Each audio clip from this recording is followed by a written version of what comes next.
એક એવો નિર્ણય લીધો કે ખેડૂતોના ચહેરા પર ચોક્કસ નમસ્કાર.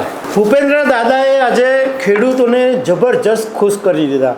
એક એવો નિર્ણય લીધો કે ખેડૂતોના ચહેરા પર ચોક્કસ સ્મિત આવી જશે, ખેડૂતોના ચહેરા ખુશખુશાલ થઈ જશે.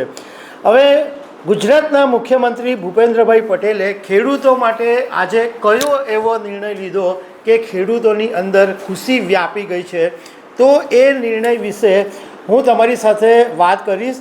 મારું નામ રાજેશ શાહ છે અને તમે જોઈ રહ્યા છો ગુજરાતના સૌથી મોટા ડિજિટલ ન્યૂઝ પ્લેટફોર્મ ખબર છે .com ને. ગુજરાતના મુખ્યમંત્રી ભૂપેન્દ્રભાઈ પટેલને લોકો એકદમ લાડકા નામથી ભૂપેન્દ્ર દાદા તરીકે ઓળખે છે અને એમણે એક આજે મહત્ત્વનો નિર્ણય લીધો છે. નિર્ણય એ છે કે ગુજરાતની અંદર જે ડેવલપમેન્ટના જે વિકાસના જુદા જુદા પ્રોજેક્ટ થતા હોય એની અંદર એવું બને કે ખેડૂતોની જે જગ્યા હોય એ સંપાદિત કરી દેવામાં આવે. હવે ઘણા બધા ખેડૂતો એવા છે કે જેમની તમામ ટોટલ જમીનો સંપાદિત થઈ ગઈ છે, એમની પાસે જમીન નથી, પણ એમણે ખેડૂત તરીકેનું જે પ્રમાણપત્ર મેળવવાનું હોય એ એમણે મેળવ્યું ન હોય તો એમને ખેતીની જમીન ખરીદવાની મુશ્કેલી આવતી હતી. હવે આ બાબતે ગુજરાત સરકારનું એક યોજના છે અને એ યોજના છે સ્વાગત ઓનલાઈન જન ફરિયાદ નિવારણ. એક એવી યોજના છે જેની અંદર મુખ્યમંત્રી ભૂપેન્દ્રભાઈ પટેલ ખેડૂતોની રજૂઆત સાંભળે છે અને એમના નિવારણ કરે છે.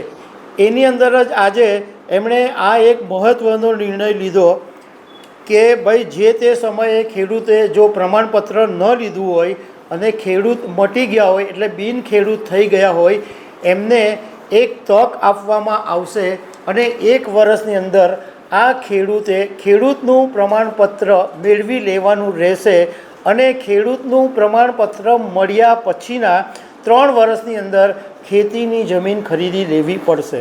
હવે એકચ્યુઅલી આમાં એવું છે કે રાજ્યની અંદર જે વિવિધ જે વિકાસ પ્રોજેક્ટ હોય એમાં ખેડૂતોની જમીન સંપાદિત થઈ ગઈ હોય તેવા ખેડૂતોને જમીન ખરીદવામાં મુશ્કેલી નહીં પડે એના માટે રાજ્ય સરકારનો 26 ડિસેમ્બર 2008નો એક ઠરાવ છે જ ઓલરેડી.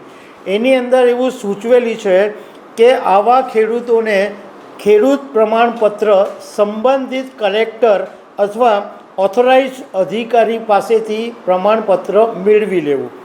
પરંતુ એવું બન્યું કે ઘણા ખેડૂતો એવા હતા કે જે આ પ્રમાણપત્ર નહોતા મેળવી શક્યા અને બિન ખેડૂત બની ગયા હતા, એટલે એમને જમીન ખરીદવાની અંદર મુશ્કેલી ઊભી હતી. તો ભૂપેન્દ્રભાઈ પટેલે આજે નિર્ણય કરીને એમ કીધું કે ચલો એક તક તમને આપવામાં આવે છે, તમે જે તમારી જમીન ગઈ છે, તમે બિન ખેડૂત થઈ ગયા છો, તો તમે એક કામ કરો, તમે 1 વર્ષની અંદર કલેક્ટરને અરજી કરજો અને કલેક્ટર જાતે ખરાઈ કરશે અને પ્રમાણપત્ર ખેડૂત તરીકેનું પ્રમાણપત્ર કલેક્ટર જાતે ઇસ્યુ કરશે અને કલેક્ટર એ પ્રમાણપત્ર ઇસ્યુ કરશે એ પછીના 3 વર્ષની અંદર તમારે ખેતીની જમીન ખરીદી લેવાની રહેશે. આની અંદર મહત્ત્વનો નિર્ણય એ છે કે 1/5/1960થી માંડીને અત્યાર સુધીમાં ગુજરાતના જેટલા બી ડેવલપમેન્ટ પ્રોજેક્ટ થયા હોય એની અંદર જે ખેડૂતોની જે તમામ જમીનો ચાલી ગઈ હોય એનો સમાવેશ કરવામાં આવ્યો છે. તો ખરેખર આ ખેડૂતો માટે એક બહુ જ મોટો નિર્ણય છે કે બિન ખેડૂત થઈ ગયા હતા, જમીન બી ચાલી ગઈ હતી, તો આ ખેડૂતોને રાહત મળશે. પરંતુ ખેડૂતોએ એક વાત સમજી લેવાની જરૂર છે કે આ એક તક આપવામાં આવી છે, તો તમે 1 વર્ષની અંદર આ ખેડૂતનું પ્રમાણપત્ર મેળવી લેજો, નહીં તો પછી બીજી વખત કદાચ તમને તક નહીં મળે. તો દર્શક મિત્રો, આવી અનેક વાતો સાથે અમે તમને મળતા રહીશું.